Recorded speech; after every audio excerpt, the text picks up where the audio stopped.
आपदामपहर्तारं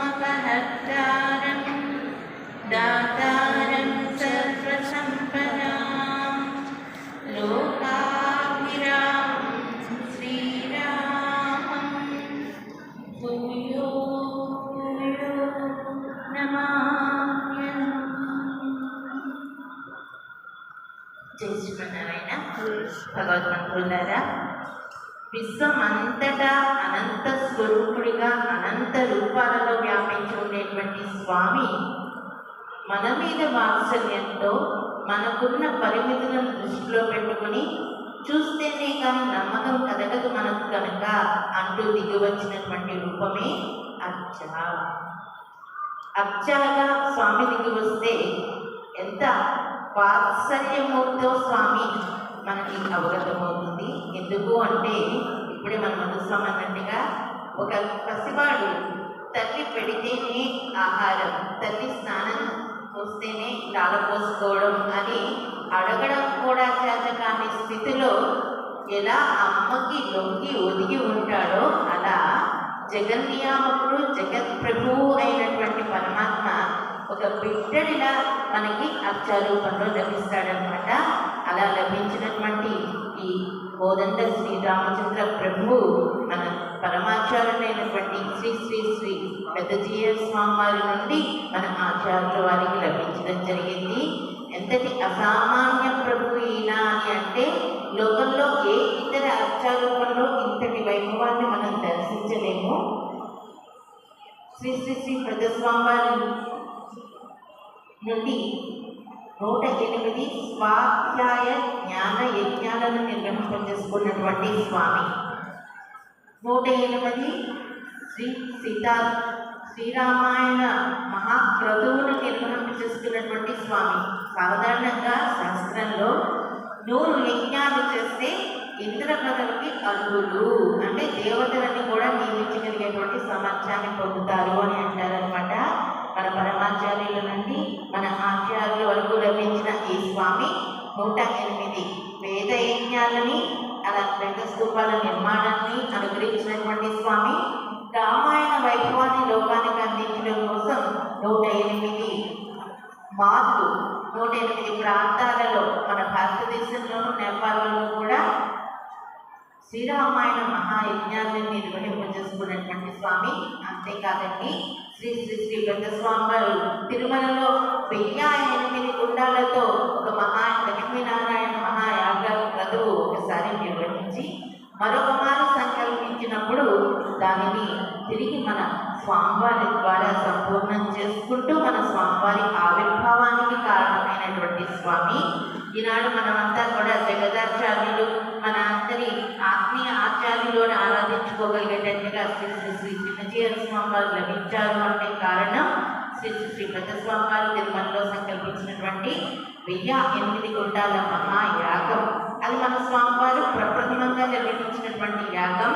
ఆ తర్వాత హ్యాట్రిక్ అంటూ ఉంటారు క్రికెట్లో, 3 సార్లు ఒక బౌలర్ వికెట్లు తీయగలిగితే, అలాగా ఆచార్యుల వారి చేత హ్యాట్రిక్ రూపంలో 3 మార్లు 1008 పైన 1008కే పరిమితం కాలేదు.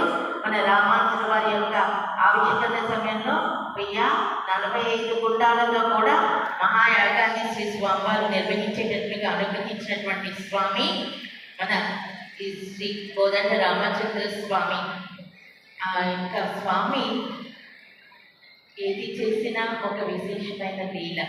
తాత్కాలికంగా మనకు ఒక చిన్న బాధాకరమైన సన్నివేశమే కావచ్చు, కాస్త దాగుడుమూతలు ఆడతాను అన్నట్లుగా ఆయన తిరువిధి ఉత్సవానికి బయలుదేరితే మన ఆచార్యుల వారు పడిన తపన అంతా ఇంత కాలేదు. ఒక బిడ్డను మిస్ అయితే తల్లి ఎంత తపన పడుతుందో అంతటి తపన.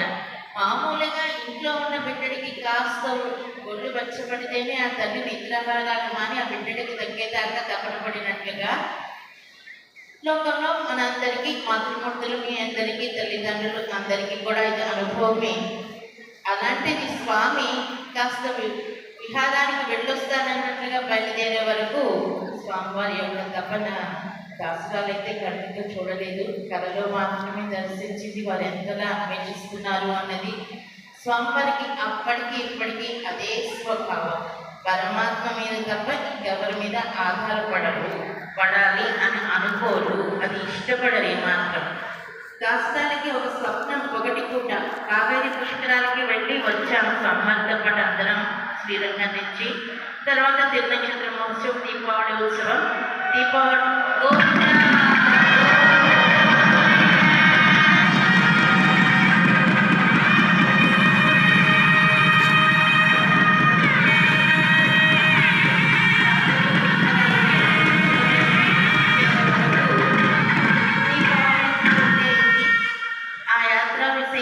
పుష్కర విశేషాలు ఇంట్లో వాళ్ళకి చెప్పి రావాలి. ఎందుకంటే అప్పుడు దిననక్షత్ర మహోత్సవం ఒక రోజే, అది ఆ సంవత్సరం మనకి దీపావళి నాడే వచ్చింది కనుక ఆ ఉత్సవాన్ని సేవించుకుని ఆచార్య మంగళ శాసనాలు కూడా తీసుకుని ఇంట్లో వాళ్ళకి ఇవన్నీ పంచి రావాలి అని బయలుదేరి పెట్టుకోవడం జరిగింది. మన రాజమండ్రిలో అప్పుడు రాఘవాచార్య స్వామి వారు ఉండేవారు రామంచిగూడెంలో. వారు మన అష్టలక్ష్మి ఆలయంలో హైదరాబాద్లో ఇప్పటికీ వేయించేస్తున్నారు. వారితో పాటు రాజమండ్రి వెళ్ళిపోవడం జరిగింది. ఆ రాత్రంతా విశేషాలన్నీ ముచ్చట్లు చెప్పి అమ్మ వాళ్ళందరికీ జరిగిన వివరాలన్నీ సంతోషంగా పంచుకొని తెల్లవారిన తర్వాత ఇంకా అవసరంగా నిద్రకి లోనైతే ఉదయం 10 గంటలు ఆ ప్రాంతానికి మన సీతారామాచార్య స్వామివారిని అక్కడ రామంచిగూడెంలోనే ఉంటారు. ఇప్పుడు మీద ఉన్నారు వారు కూడా. స్వామివారు రాజమండ్రిలో చేసేటువంటి ప్రతి కార్యక్రమానికి కార్యకర్తలందరికీ ఆయన సుగ్రీవుడు లీడర్ అనమాట. మాకు అప్పట్లో ఇప్పటికీ అంటే అక్కడ వాళ్ళందరికీ నిర్వహింపజేస్తూ ఉంటారు. ఆయన వచ్చి తలుపుతట్టారు.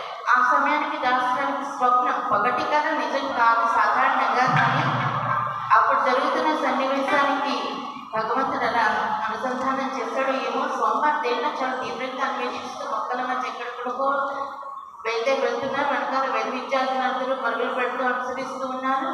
దాసరానికి అప్పుడే విషయం తెలిసింది. గబగబా ఆ అడవిలోకి ప్రవేశించి